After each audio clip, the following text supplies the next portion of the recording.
नमस्कार दोस्तों, PL tricks channel में आपका स्वागत है। दोस्तों, आज की इस वीडियो में यूपी पेट 2022 का प्रैक्टिस सेट 4th सॉल्व कराया जाएगा। इस प्रैक्टिस सेट में बहुत ही बेहतरीन प्रश्नों का समावेश किया गया है, जो कि आपकी परीक्षा की दृष्टिकोण से बहुत ही महत्वपूर्ण साबित होगा। आइए आज की इस वीडियो को शुरू करते हैं। इस वीडियो को शुरू करने से पहले यदि आप हमारे चैनल पर नए हैं तो चैनल को सब्सक्राइब कर लीजिए, लाइक कीजिए, शेयर कीजिए और कमेंट्स कीजिए। कमेंट्स करना मत भूलिए और बताइए कि आपको हमारा वीडियो कैसा लगा। आइए पहले क्वेश्चन की ओर चलते हैं। पहला क्वेश्चन है, जैन धर्म में 3 रत्न दिए जाते हैं और उन्हें निर्वाण का मार्ग कहा जाता है, वे क्या हैं? तो आपको बताना है दोस्तों, जैन धर्म में 3 रत्न दिए जाते हैं और उन्हें निर्वाण का मार्ग कहा जाता है, वे क्या हैं? तो यहाँ पे राइट जवाब हो जाएगा ऑप्शन डी हो जाएगा, सही विश्वास, सही ज्ञान और सही आचरण। जैन धर्म के संस्थापक एवं प्रथम तीर्थंकर ऋषभदेव थे। महावीर स्वामी जैन धर्म के 24वें और अंतिम तीर्थंकर हुए। महावीर स्वामी का जन्म 540 ईसा पूर्व में कुंड ग्राम वैशाली में हुआ था। महावीर स्वामी ने अपने उपदेश प्राकृत भाषा में दिए। जैन धर्म के त्रिरत्न हैं, सम्यक दर्शन, सही विश्वास, सम्यक ज्ञान, सही ज्ञान, सम्यक आचरण, सही आचरण। जैन धर्म में ईश्वर की मान्यता नहीं है, इसमें आत्मा की मान्यता है। महावीर स्वामी जी पुनर्जन्म एवं कर्मवाद में विश्वास करते थे। तो इतने सारी जानकारी आपको मिल जाती है इस क्वेश्चन से। चलिए आगे की ओर बढ़ते हैं। क्वेश्चन नंबर 2, ज्ञान प्राप्त करने के बाद गौतम को किस रूप में जाना जाने लगा? तो गौतम को किस रूप में जाना जाने लगा? तो यहाँ पे आपका राइट जवाब हो जाएगा ऑप्शन बी, बुद्ध। गौतम बुद्ध का जन्म लुम्बिनी में 563 ईसा पूर्व में हुआ था। गौतम बुद्ध ने बिहार के बोधगया में महाबोधि वृक्ष के नीचे कई वर्षों तक कठिन तपस्या की, कठोर साधना कर ज्ञान प्राप्त किया। ज्ञान प्राप्त करने के बाद सिद्धार्थ को गौतम से बुद्ध के रूप में जाना जाने लगा। तो आइए नेक्स्ट क्वेश्चन की ओर चलते हैं। क्वेश्चन नंबर 3, निम्नलिखित में से कौन सा सिंधु घाटी की सभ्यता से संबंधित स्थल नहीं है? तो इनमें से बताना है आपको, सिंधु घाटी की सभ्यता से संबंधित कौन सा स्थल है जो संबंधित नहीं है? तो यहाँ पे आपका राइट जवाब हो जाएगा ऑप्शन सी, पाटलिपुत्र। और बाकी जो दिए गए हैं, ऑप्शन ए में कालीबंगन, ऑप्शन बी में रोपण, ऑप्शन डी में लोथल, ये सभी सिंधु घाटी की सभ्यता से संबंधित स्थल हैं। तो आइए नेक्स्ट क्वेश्चन की तरफ बढ़ते हैं। क्वेश्चन नंबर 4 की तरफ, भारत में नवपाषाण काल गुफा चित्रकारी कहाँ से मिलती है? तो आपको यहाँ पे राइट जवाब देना है। तो यहाँ आपका राइट जवाब हो जाएगा ऑप्शन डी, भीमबेटका से। तो भीमबेटका से मिलती है। भारत में नवपाषाण गुफा चित्रकारी मध्य प्रदेश की भीमबेटका से मिलती है। मानव शरीर ढकने के लिए पशु चर्म, पत्तों एवं छालों का प्रयोग करता था, परंतु इस काल में उसने वस्त्र निर्माण सीख लिया। भीमबेटका में प्रयुक्त रंग इस तथ्य की पुष्टि करते हैं कि उसने वस्त्रों को रंगने की शुरुआत की। तो इतने सारे प्रश्नों की जानकारी आपको मिल जाती है इस क्वेश्चन से संबंधित। आइए नेक्स्ट क्वेश्चन की ओर बढ़ते हैं। क्वेश्चन नंबर 5, इनमें से कौन सा मुगल सम्राट अनपढ़ था? तो आपको बताना है इनमें से कौन सा मुगल सम्राट ऐसा था जो अनपढ़ था। तो यहाँ पे आपका राइट जवाब हो जाएगा ऑप्शन ए, अकबर। मुगल सम्राट अकबर 1556 से 1605 ईस्वी तक 1582 में दीन इलाही धर्म की स्थापना की थी। अकबर ने 1562 में दास प्रथा का अंत किया। उसके बाद 1563 में तीर्थ यात्रा कर समाप्त की। फिर उसके बाद 1564 में जजिया कर समाप्त कर दिया। आइए नेक्स्ट क्वेश्चन की बात करते हैं। क्वेश्चन नंबर 6, किस आंदोलन के लिए महात्मा गांधी द्वारा करो या मरो का नारा दिया गया था? तो यहाँ पे आपका राइट जवाब हो जाएगा ऑप्शन बी, भारत छोड़ो आंदोलन। करो या मरो का नारा महात्मा गांधी ने भारत छोड़ो आंदोलन के समय दिया था, जिसका अर्थ भारत की जनता देश की आज़ादी के लिए हर तरह का प्रयत्न करे। आइए नेक्स्ट क्वेश्चन की ओर बढ़ते हैं। क्वेश्चन नंबर 7, नेताजी सुभाष ने आज़ाद हिंद सरकार की स्थापना कब की थी? तो आपको यहाँ पे राइट जवाब देना है। तो यहाँ पे राइट जवाब हो जाएगा ऑप्शन सी, अक्टूबर 1943। नेताजी सुभाष चंद्र बोस ने आज़ाद हिंद सरकार की स्थापना अक्टूबर 1943 में की थी। सुभाष चंद्र बोस 2 जुलाई 1943 को सिंगापुर पहुँचे। 5 जुलाई 1943 ईस्वी को रास बिहारी बोस ने भारतीय स्वतंत्रता लीग की अध्यक्षता सुभाष चंद्र बोस को सौंप दी और स्वयं परामर्शदाता बन गए। तभी से सुभाष चंद्र बोस ने नेताजी कहलाए। 21 अक्टूबर 1943 ईस्वी को सुभाष चंद्र बोस ने आज़ाद हिंद फौज के सर्वोच्च सेनापति बने। आइए नेक्स्ट क्वेश्चन की ओर बढ़ते हैं। क्वेश्चन नंबर 8, निम्न में से किन्हें 1857 के सिपाही विद्रोह को विद्रोह नहीं कहा? तो यहाँ पे आपका राइट जवाब हो जाएगा ऑप्शन बी, कार्ल मार्क्स। 1857 के सिपाही विद्रोह को कार्ल मार्क्स, वी.डी. सावरकर जैसे विद्वानों ने प्रथम स्वतंत्रता संग्राम के रूप में वर्णित किया है, जबकि जॉन लॉरेंस शीले, आर.सी. मजूमदार और सैयद अहमद खान जैसे विद्वानों ने इसे एक सिपाही विद्रोह बताया। आइए नेक्स्ट क्वेश्चन की ओर चलते हैं। क्वेश्चन नंबर 9, स्वामी दयानंद सरस्वती ने किस शहर में पहली बार 1875 में आर्य समाज की स्थापना की थी? तो आपको बताना है यहाँ पे राइट जवाब क्या हो जाएगा। तो यहाँ पे आपका राइट जवाब हो जाएगा ऑप्शन ए, बॉम्बे। अब इसका नाम मुंबई हो गया है। आर्य समाज एक हिंदू सुधार आंदोलन है जिसकी स्थापना स्वामी दयानंद सरस्वती ने 1875 ईस्वी में मुंबई में की थी। स्वामी दयानंद सरस्वती द्वारा रचित सत्यार्थ प्रकाश नामक ग्रंथ आर्य समाज का मूल ग्रंथ है। बहुत इंपॉर्टेंट है इनका, ये ग्रंथ पूछा जाता है। सत्यार्थ प्रकाश नामक ग्रंथ किसने लिखा? तो ये हो जाएगा स्वामी दयानंद सरस्वती। आइए नेक्स्ट क्वेश्चन की ओर बढ़ते हैं। क्वेश्चन नंबर 10, चंद्रशेखर आज़ाद मुठभेड़ में कहाँ शहीद हुए थे? वेरी इंपॉर्टेंट है, बहुत ही अच्छा प्रश्न है आपकी यूपी पेट परीक्षा के लिए। तो ये यहाँ पे आपका जो राइट जवाब हो जाएगा, आपका राइट जवाब हो जाएगा ऑप्शन बी, इलाहाबाद। 27 फरवरी 1931 को इलाहाबाद के अल्फ्रेड पार्क में पुलिस के साथ मुठभेड़ में चंद्रशेखर आज़ाद शहीद हुए। इसी के साथ उत्तर भारत में हिंदुस्तान सोशलिस्ट रिपब्लिकन एसोसिएशन की गतिविधियां समाप्ति हो गई। आइए नेक्स्ट क्वेश्चन की ओर बढ़ते हैं। क्वेश्चन नंबर 11, निम्नलिखित में से कौन सा उच्चतम पर्वत शिखर गैर एशियाई है? तो आपको बताना है कौन सा उच्चतम पर्वत शिखर गैर एशियाई है। तो यहाँ पे आपका राइट जवाब हो जाएगा ऑप्शन डी, आपका राइट जवाब हो जाएगा। एशिया से बाहर विश्व का सबसे ऊंचा पर्वत शिखर अकांकागुआ पर्वत, जो कि अर्जेंटीना में स्थित है। आइए नेक्स्ट क्वेश्चन की ओर बढ़ते हैं। क्वेश्चन नंबर 12, निम्नलिखित में से कौन सी नदी विषुवत रेखा को 2 बार पार करती है? बहुत ही महत्वपूर्ण प्रश्न है, इसको ध्यान रखिएगा। तो यहाँ पे राइट आंसर हो जाएगा ऑप्शन सी, कांगो। कांगो नदी, जिसे जायरे नदी के नाम से भी जाना जाता है, यह अफ्रीकी महाद्वीप की एक प्रमुख नदी है। आइए नेक्स्ट क्वेश्चन की ओर बढ़ते हैं। क्वेश्चन नंबर 13, निम्न में से कौन सा स्थल स्टील निर्माण से संबंधित है? तो आपको बताना है कौन सा स्थान स्टील निर्माण से संबंधित नहीं है। तो यहाँ पे आपका राइट जवाब हो जाएगा ऑप्शन सी, झरिया, झारखंड में है और ये कोयले के लिए प्रसिद्ध है, ना कि स्टील के लिए। तो यहाँ पे राइट जवाब हो जाएगा ऑप्शन सी, क्योंकि यहाँ पे क्वेश्चन पूछा गया है कौन सा स्थान स्टील निर्माण से संबंधित नहीं है। आइए नेक्स्ट क्वेश्चन की ओर चलते हैं। क्वेश्चन नंबर 14, बिनसर का जंगल भारत के किस प्रदेश या केंद्र शासित क्षेत्र में अवस्थित है? तो आपको बताना है बिनसर का जंगल कहाँ पर स्थित है। तो यहाँ पे राइट जवाब हो जाएगा ऑप्शन डी, आपका यहाँ पे राइट हो जाएगा उत्तराखंड। उत्तराखंड यहाँ पे आपका राइट जवाब हो जाएगा। बिनसर का जंगल भारत के उत्तराखंड राज्य में स्थित है। आइए नेक्स्ट चलते हैं। क्वेश्चन नंबर 15, भारत में ग्रीष्मकालीन मानसून के प्रवाह की सामान्य दिशा निम्नलिखित में से कौन है? तो आपको बताना है मानसून के प्रवाह की सामान्य दिशा इनमें से कौन सी है। तो यहाँ पे आपका राइट जवाब हो जाएगा ऑप्शन डी, दक्षिण पश्चिम से उत्तर पूर्व। भारत के ग्रीष्मकालीन मानसून के प्रवाह की सामान्य दिशा दक्षिण पश्चिम से उत्तर पूर्व की ओर होती है। आइए नेक्स्ट क्वेश्चन की ओर चलते हैं। क्वेश्चन नंबर 16, भूरी क्रांति किसको बल देने पर केंद्रित है? तो भूरी क्रांति किसको बल देने पर केंद्रित है? तो यहाँ पे आपका राइट जवाब हो जाएगा ऑप्शन सी, उर्वरकों के उत्पादन में वृद्धि। तो भूरी क्रांति का संबंध उर्वरकों के उत्पादन में वृद्धि से है, जबकि श्वेत क्रांति का संबंध दुग्ध उत्पादन से है। आइए नेक्स्ट क्वेश्चन की ओर चलते हैं।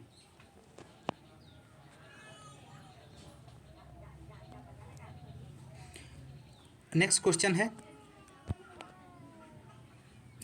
है 17, भारत द्वारा निर्यात की जाने वाली शीर्ष 5 वस्तुओं में से कौन से 2 कृषि उत्पाद हैं? तो आपको बताना है इनमें से कौन से 2 कृषि उत्पाद हैं। तो ऑप्शन सी हो जाएगा इसका राइट जवाब, चावल और चीनी।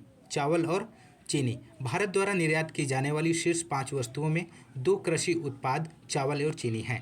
आइए नेक्स्ट क्वेश्चन की ओर चलते हैं। क्वेश्चन नंबर 18, भारत की जनसंख्या का कितना प्रतिशत रोजगार के लिए कृषि क्षेत्र पर निर्भर है? तो यहाँ पे आपका राइट जवाब हो जाएगा 45 से 55%।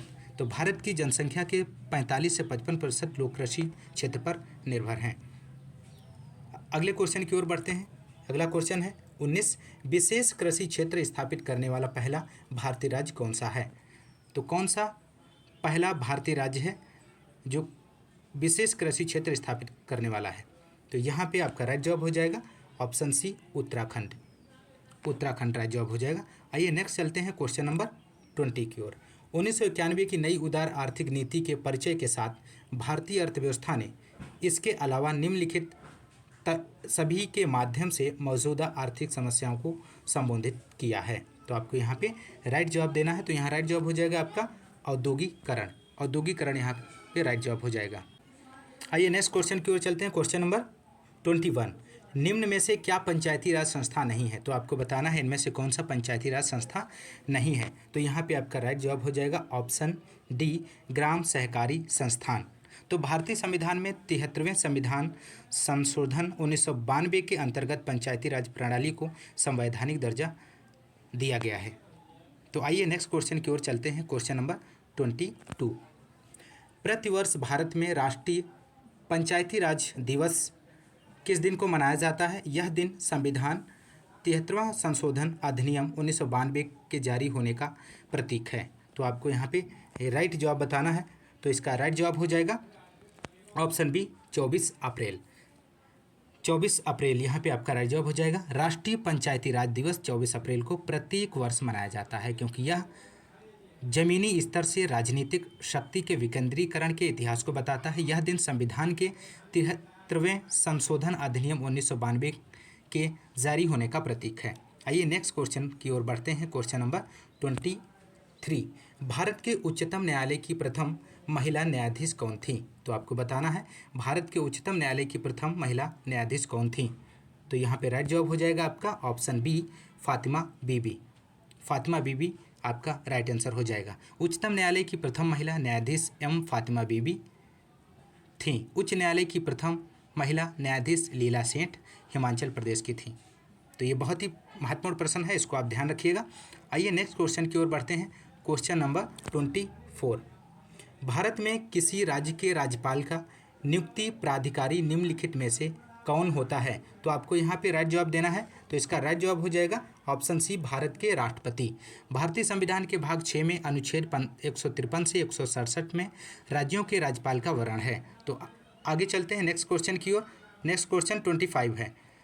25 क्वेश्चन नंबर, संसद निधि की वर्तमान राशि कितनी है? तो आपको बताना है संसद निधि की वर्तमान राशि कितनी है। तो यहाँ पे आपका राइट जवाब हो जाएगा ऑप्शन ए, लोकसभा और राज्यसभा के सदस्यों को अपने क्षेत्र के विकास के लिए प्रत्येक वर्ष 5 करोड़ की धनराशि दी जाती है। इसके लिए सांसद स्थानीय क्षेत्र विकास योजना बनाई गई है। इस योजना का नाम MPLADS, member of parliament local area development scheme है, लेकिन सामान्य भाषा में लोग इसे MP फंड कहते हैं।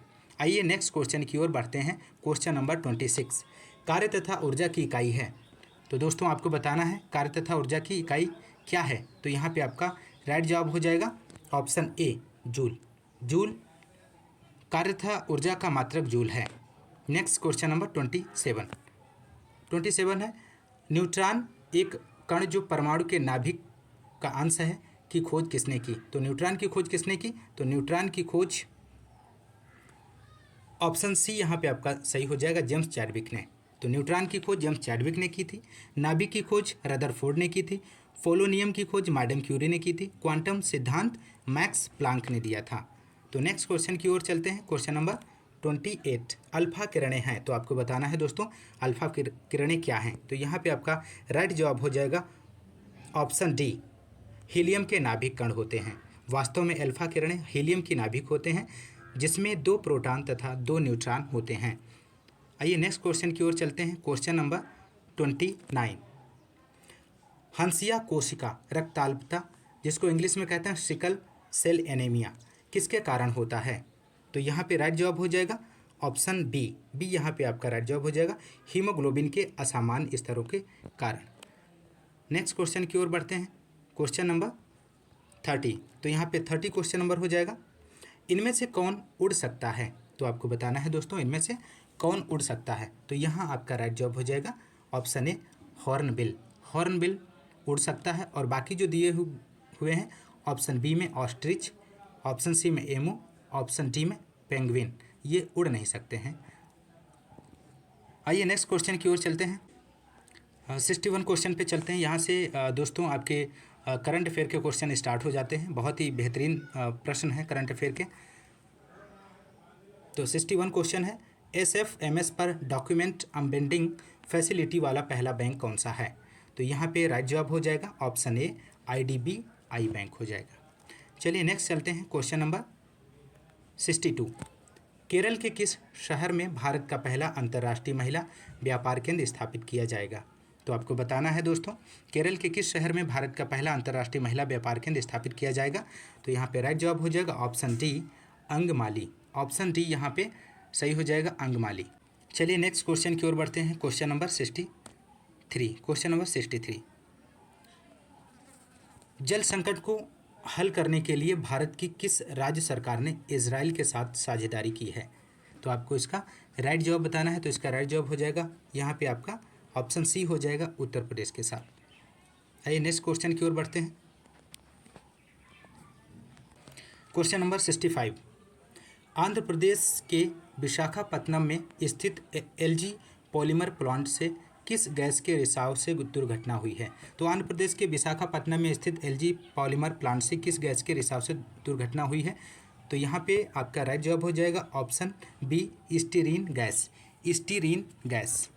आइए नेक्स्ट चलते हैं। Question number 66। तो क्वेश्चन नंबर 66 देखिएगा, the light of Asia the poem that define the Buddha पुस्तक के लेखक कौन हैं? तो आपको बताना है द लाइट ऑफ एशिया। तो लाइट ऑफ एशिया किसको कहा जाता है? पुस्तक के लेखक कौन हैं? तो यहाँ पे आपका राइट जवाब हो जाएगा option B Jairam Ramesh. Next question है क्वेश्चन नंबर 67। भारत में हाइपरलूप तकनीकी की व्यवहारिकता का अध्ययन करने के लिए नीति आयोग ने किसकी अध्यक्षता में एक पैनल गठित किया है? तो यहाँ पे आपका राइट जवाब हो जाएगा ऑप्शन डी। यहाँ पे आपका राइट जवाब हो जाएगा BK सारस्वत। आइए नेक्स्ट क्वेश्चन की ओर चलते हैं। क्वेश्चन नंबर 68, विश्व स्वास्थ्य दिवस किस तिथि को मनाया जाता है? वेरी इंपॉर्टेंट है, दिवस से संबंधित एक क्वेश्चन आपकी परीक्षा में पूछा जाता है, तो आप ध्यान रखिएगा। ऑप्शन ए यहाँ पे आपका राइट जवाब हो जाएगा, ऑप्शन ए 7 अप्रैल को। नेक्स्ट क्वेश्चन की ओर बढ़ते हैं। क्वेश्चन नंबर 69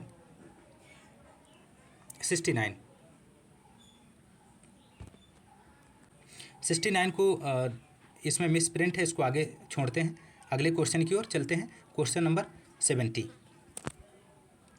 किसे नया deputy chief of army staff चुना गया है? तो किसे नया deputy chief of army staff चुना गया है? तो यहाँ पे आपका राइट जवाब हो जाएगा ऑप्शन बी शांतनु दयाल को। चलिए नेक्स्ट क्वेश्चन की ओर चलते हैं। क्वेश्चन नंबर 71, प्रसिद्ध संगीतकार उस्ताद बिस्मिल्लाह खान किस संगीत वाद्य यंत्र से संबंधित थे? तो यहाँ पे राइट जवाब हो जाएगा ऑप्शन डी। आपका यहाँ पे राइट जवाब हो जाएगा शहनाई से। तो प्रसिद्ध संगीतकार उस्ताद बिस्मिल्लाह खान शहनाई संगीत वाद्य यंत्र से संबंधित थे। इन्हें 2001 में भारत के सर्वोच्च नागरिक सम्मान भारत रत्न से सम्मानित किया गया था। तो आइए नेक्स्ट क्वेश्चन की ओर चलते हैं। क्वेश्चन नंबर 72, राधा और कृष्णा की पूजा से जुड़े किस नृत्य रूप में स्त्रियां अपने सिर पर तेल का दीपक रखकर नृत्य करती हैं? तो बहुत ही बेहतरीन प्रश्न है, आप इसे ध्यान रखिएगा। इसका ऑप्शन यहाँ पे आपका राइट हो जाएगा ऑप्शन सी चरकुला। तो चरकुला उत्तर प्रदेश का प्रमुख लोक नृत्य है। भगवान श्री कृष्ण और राधा की पूजा से जुड़े चरकुला लोक नृत्य में स्त्रियां अपने सिर पर तेल का दीपक रखकर नृत्य करती हैं। उत्तर प्रदेश में चरकुला नृत्य मुख्यतः ब्रज यानी कि मथुरा क्षेत्रवासियों के द्वारा किया जाता है। आइए नेक्स्ट क्वेश्चन की ओर चलते हैं। क्वेश्चन नंबर 73, अंतर्राष्ट्रीय महिला दिवस कब मनाया जाता है? तो अंतर्राष्ट्रीय महिला दिवस कब मनाया जाता है? बहुत ही इजी प्रश्न है। ऑप्शन सी यहाँ पे आपका राइट जवाब हो जाएगा 8 मार्च को। नेक्स्ट क्वेश्चन की ओर चलते हैं। क्वेश्चन नंबर 74, भारत में 30 जनवरी को किस दिवस के रूप में मनाया जाता है? तो आपको बताना है दोस्तों भारत में 30 जनवरी को किस दिवस के रूप में मनाया जाता है। तो यहाँ पे आपका राइट जवाब हो जाएगा ऑप्शन बी, शहीद दिवस। तो शहीद दिवस हर साल 30 जनवरी को महात्मा गांधी की पुण्यतिथि को मनाया जाता है। 30 जनवरी 1948 को नाथूराम गोडसे ने महात्मा गांधी की गोली मारकर हत्या कर दी थी। आइए नेक्स्ट क्वेश्चन की ओर चलते हैं। क्वेश्चन नंबर 75, निम्न में से कौन सी किताब सरोजिनी नायडू द्वारा लिखी नहीं है। तो आपको बताना है दोस्तों इनमें से कौन सी किताब है जो सरोजिनी नायडू द्वारा लिखित नहीं है। यहाँ पे आपका राइट जवाब हो जाएगा option C, the golden bird. The golden bird ये पुस्तक नहीं है और बाकी सभी जो पुस्तक दी गई हैं वो सभी हैं। तो यहाँ पे नेक्स्ट क्वेश्चन की बात करेंगे। क्वेश्चन नंबर 76, भारत सरकार द्वारा दिया जाने वाला तृतीय उच्चतम नागरिक पुरस्कार कौन सा है। तो आपको बताना है दोस्तों भारत सरकार द्वारा दिया जाने वाला तृतीय उच्चतम नागरिक पुरस्कार कौन सा है। तो यहाँ पे राइट जवाब हो जाएगा पद्म भूषण। पद्म भूषण हो जाएगा। भारत सरकार द्वारा दिया जाने वाला सर्वोच्च नागरिक पुरस्कार भारत रत्न है। इसके बाद नागरिक क्षेत्र में देश का सबसे बड़ा पुरस्कार पद्म पुरस्कार है। पद्म पुरस्कार कला, साहित्य, शिक्षा, विज्ञान तथा टेक्नोलॉजी, खेल, चिकित्सा आदि किसी भी क्षेत्र में उल्लेखनीय कार्य के लिए दिए जाते हैं। इस पुरस्कार की 3 श्रेणियां हैं, पद्म विभूषण 1954 में, पद्म भूषण 1954, पद्मश्री 1983 हैं। नेक्स्ट चलते हैं क्वेश्चन नंबर 77, गोकुल पुरस्कार संबंधित है। तो आपको बताना है दोस्तों गोकुल पुरस्कार किससे संबंधित है। तो यहाँ पे आपका राइट जवाब हो जाएगा ऑप्शन बी, दुग्ध उत्पादन में सहकारिता को बढ़ावा देने से। तो दुग्ध उत्पादन में सहकारिता को बढ़ावा देने के लिए गोकुल पुरस्कार दिया जाता है। इस पुरस्कार में 22,000 तथा गाय और बछड़े की शील्ड प्रत्येक जिले से अधिकतम दुग्ध उत्पादक को दिया जाता है। आइए नेक्स्ट क्वेश्चन की ओर चलते हैं। क्वेश्चन नंबर 78, भारत में इन पड़ोसी देशों में से कौन सा देश गलत तरीके से अपने राष्ट्रीय खेल से मेल खाता है। तो आपको बताना है दोस्तों कौन सा इसमें से पड़ोसी देश है जो जिसे खेल मैच नहीं करता है, अश्वमेल दिया गया है। तो आपको यहाँ पे राइट जवाब बताना है। तो यहाँ राइट जवाब हो जाएगा आपका ऑप्शन बी, बांग्लादेश का क्रिकेट राष्ट्रीय खेल से मेल नहीं खाता है और बाकी आपके सही हैं। क्वेश्चन नंबर 79, निम्नलिखित में से किस अवसर पर सोहर लोकगीत का गायन किया जाता है। निम्नलिखित में से किस अवसर पर सोहर लोकगीत का गायन किया जाता है। तो यहाँ पे आपका राइट जवाब हो जाएगा ऑप्शन ए, बच्चे के जन्म पर। आइए नेक्स्ट क्वेश्चन की ओर बढ़ते हैं। क्वेश्चन नंबर 80, इनमें से कौन सा यूरोपीय देश है। तो आपको बताना है दोस्तों इनमें से कौन सा यूरोपीय देश है। तो यहाँ पे राइट जवाब हो जाएगा ऑप्शन ए, बुल्गारिया। बुल्गारिया जो है ये यूरोपीय देश है। बुल्गारिया एक यूरोपीय देश है। इसकी राजधानी सोफिया है, जबकि सूडान, बेनिन तथा घाना अफ्रीका महाद्वीप का देश है। तो दोस्तों आज की इस वीडियो में इतना है। मिलते हैं नेक्स्ट वीडियो में नेक्स्ट प्रैक्टिस सेट के साथ। तब तक के लिए नमस्कार, जय हिंद, धन्यवाद।